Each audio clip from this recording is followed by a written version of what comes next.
Değdi mi yar değdi mi? Söyle bana değdi mi? Gittiğin o vefasız benim gibi sevdi mi?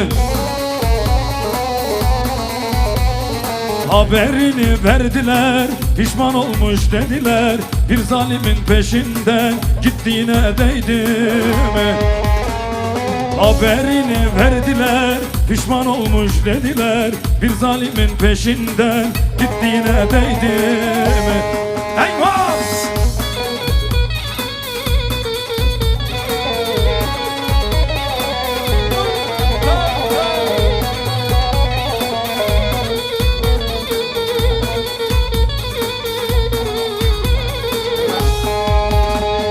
Değdi mi yar değdi mi? Söyle bana değdi mi? Gittiğin o vefasız benim gibi sevdi mi?